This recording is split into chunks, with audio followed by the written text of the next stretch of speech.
Dunlap students, or anyone else who might be watching. I'm Mrs. Thompson, the school counselor from Hickory Grove. I'm Mrs. Dando, the school counselor from Ridgeview Elementary School. As school counselors, we love talking about social and emotional learning. This just means that we learn about our thoughts, our feelings, so that we can become better learners, better friends, and even better part of our community. And as a student, one of your communities is school, right here. The great thing about our school communities is everyone is so different. No two students are exactly alike. Our differences are what makes our community so beautiful. You may even hear people refer to these differences as diversity. We all have diverse families, diverse abilities, diverse interests, diverse hair color and skin color, diverse languages, and so much more. Diversity is so cool. Our differences are amazing. And chances are we've all felt a little different somehow. Maybe you're the only one in your friend group who likes to read. Maybe you're the only one in your class with glasses. We all have things that are different about us, and that's what we're here to talk about today. Respect. Respecting the differences in our community. Respect means seeing value in people and things and treating them with care. If we respect each other's differences, that means we value one another's differences. Throughout the school year, we celebrate our differences and diversity through a ton of different awareness events. These are special days, weeks, and months where we learn about different groups of people with unique culture, backgrounds, and much more. One of those special months takes place every September, Deaf and Hard of Hearing Awareness Month. This month is really important because it helps us learn about the deaf and hard of hearing community. According to National Deaf Children's Society, deafness or hearing loss happens when part of the ear isn't working effectively. This means that the person may hear less or may not hear at all. Just like our school community is very diverse, the deaf community is also very diverse. So we wanted to learn a little bit about the deaf and hard of hearing community here in Dunlap. Today, we will be talking with Molly Height. She is the hearing itinerant for Dunlap. And we're also going to be talking to some amazing Dunlap students who are a part of the deaf and hard of hearing community. Come on, let's go.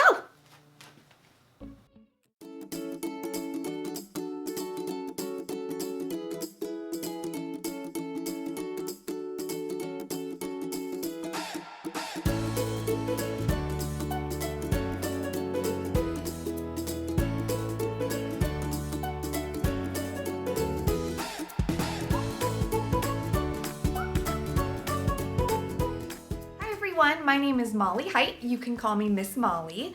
I am the teacher in the district that works with students who are deaf and hard of hearing. What that means is if a student has a hearing loss, which means they don't hear normally out of their ears like you and I might, then I get to work with them and help them in the classroom, and I work with their teachers, and I work with you guys as their friends too. My name is Santana. My sign name is S-A-N-T-A-N-A. All like a fist. I go to DGS. I'm in 5th grade and I'm 10 years old. I wear hearing aids. This is my hearing aid. I only have one. Okay. I have 90% in this ear and 10% in this ear of hearing loss. What is your favorite part of school? Probably math. My favorite animals are frogs. If a friend needs to get your attention, what is the best way? Either getting in front of me and waving or a nice tap on the shoulder. I'm getting a new one soon. Hearing aid. This is my microphone. A teacher wears it on their lanyard and it goes right into my hearing aid. The little microphone part is here and it goes into my hearing aid. This is my I love you shirt. It says I love you. Deaf awareness is so important because all the friends that I work with here in Dunlap at all the different schools, they want you guys as their friends to understand what it means to be deaf or hard of hearing, and they want you to see their equipment, their hearing equipment that they wear, and to understand and to know what that is too. My name is Charlie. What's your sign name? I'm 8 years old and I go to Hickory Grove. I use Fancy eyes, cochlear implants. I like outside because I can ride on a bike with no training wheels. What activities are you involved in after school? Dance, karate, and nutcrackers. Nutcracker ballet, yes. If a friend needs to get your attention, what is the best way for them to do that? Deaf wave, can tap on my shoulders. What can your friends do so that you can hear them better when they're talking to you? I can wear the microphone, look at me Yeah.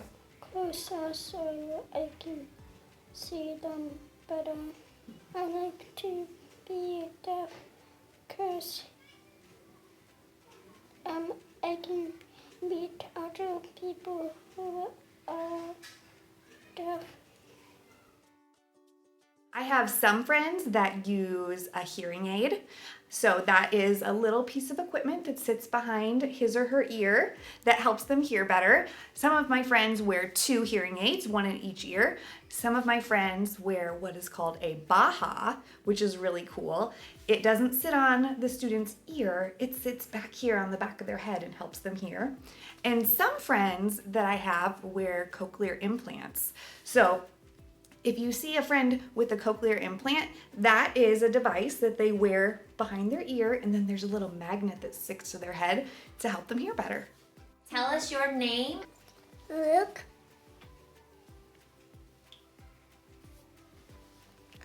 Herbert Grove, 6.5.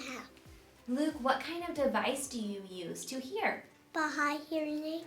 Which one is your baha? Hearing aid. What is your favorite part of school?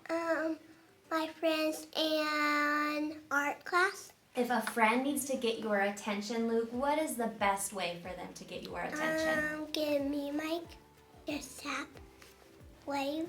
So Luke has some really cool equipment. He wears his hearing aid on this side, and then this side is his baha. It sits on the back of his head right there. What do you call this?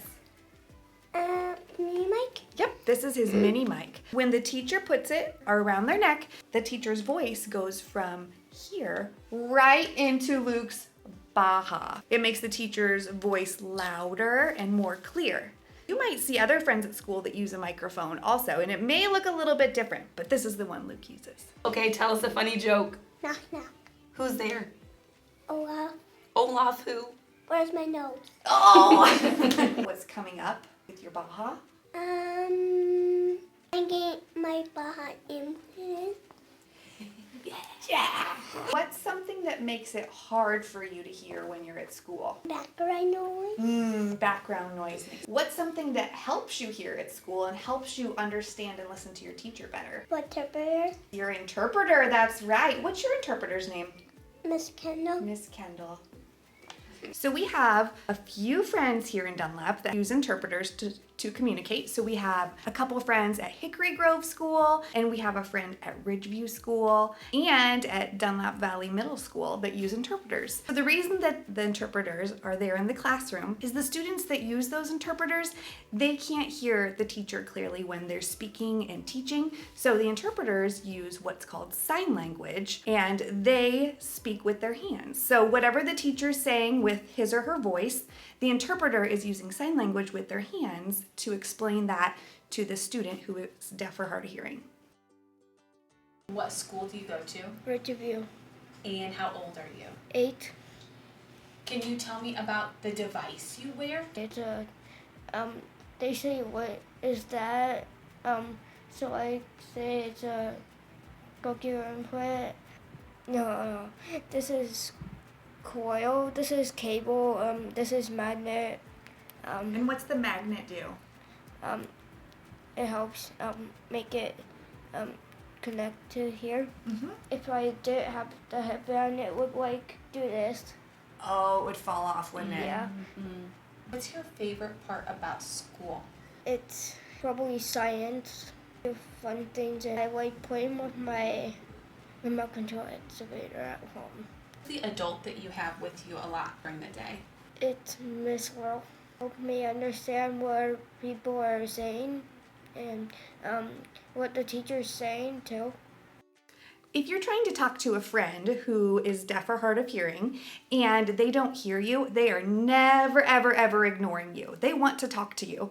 So the best way for you to talk to a student who is deaf and hard of hearing is to get their attention. You can wave at them like this.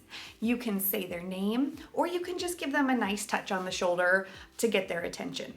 It's also really important that when you're speaking to a student that has a hearing loss or who is deaf, that you are facing them. Your eyes are looking at their eyes when you talk to them.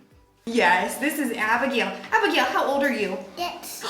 You're 6. And what school do you go to? Kindergarten. Oh, kindergarten. What do you wear on your ears? Your hearing aids. Hers are so cool. They're purple and pink.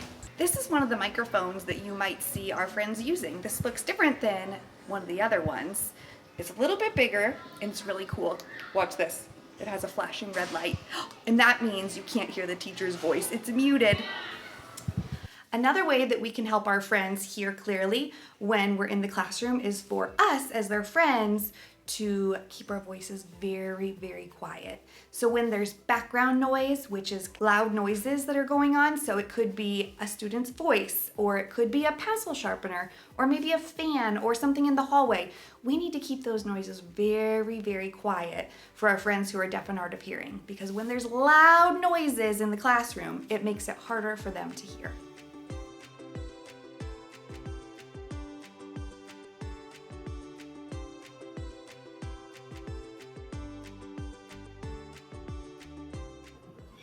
Thank you, Miss Molly, and all of our friends for sharing a little bit about themselves in our community. It's so great to learn about how people are different from us. And sometimes you find out that you have things in common too. It is so great to learn about different communities. Sometimes we even find that we have things in common with people who are different with us too.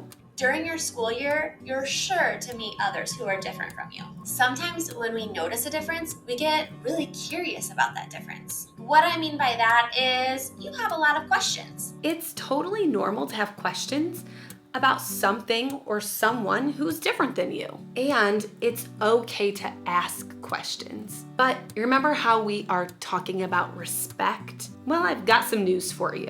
There are respectful ways to ask somebody questions and disrespectful ways to ask someone questions. We want to make sure that we ask questions in a respectful way. Not sure how? We've got an easy way for you to remember. Ask questions with care. C-A-R-E.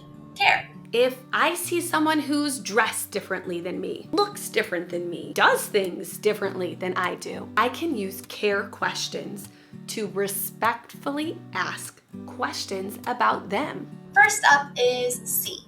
Consider what you want to ask. Don't just blurt out the first thing that pops in your head. Consider or think about what you want to ask first. If I see someone wearing something unique, don't just say, "Why are you wearing that?" That would be hurtful and rude.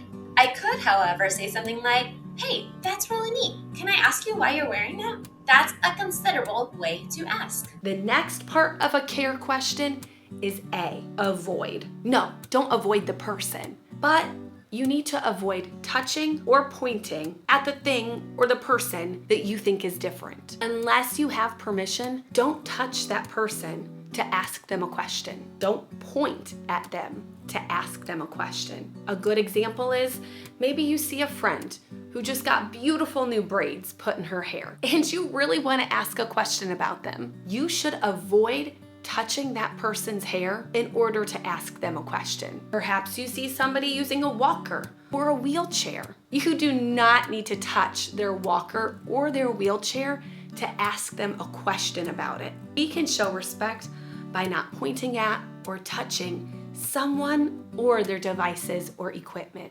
The next step in a care question is respectfully ask. It's best to always ask the person if they want to answer a question about themselves. You can do this by saying, "Hey, can I ask you about," or "Do you feel comfortable sharing about?" Sometimes a person might say no, and that's okay. If the person says no, move on.